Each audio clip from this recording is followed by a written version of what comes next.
I do believe that women don't take enough risk. Not every woman, certainly some do, but same thing. The men are just foot on the gas pedal, career motivated. The data tells very clearly that at every stage, starting in college, in the high educated part of our workforce, men are more ambitious than women. And I really believe we're not going to close the achievement gap until we close the ambition gap. And so the ambition gap has to do with risk. I think the most common mistake I see people make, and men make this mistake too, but women do a lot, is they're too worried about the upward trajectory and not worried enough about growth. So the 2 corporate jobs I've taken, I went from Treasury to Google, and then I went from Google to Facebook, had one thing in common, which is that they were more junior, other people's words, not mine, than other jobs I was offered. When I went to Google, Google was like 250 people. I was going to be a business unit general manager, except there were no business units. Susan Wojcicki's here. She helped recruit me.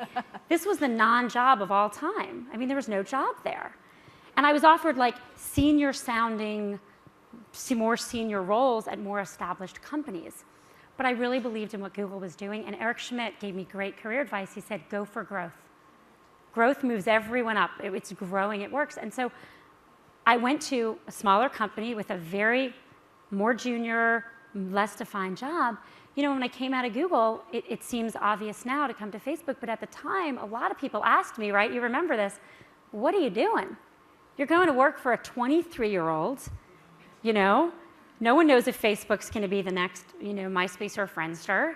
Like, and you're not CEO. You could be CEO somewhere else. And what I saw was something that mattered. Facebook mattered with authentic identity and an opportunity for growth. And so at each stage, I've cared less about my level, I kind of think it's silly, than I have about the underlying growth. And I do think this is really important for everyone to know, particularly women.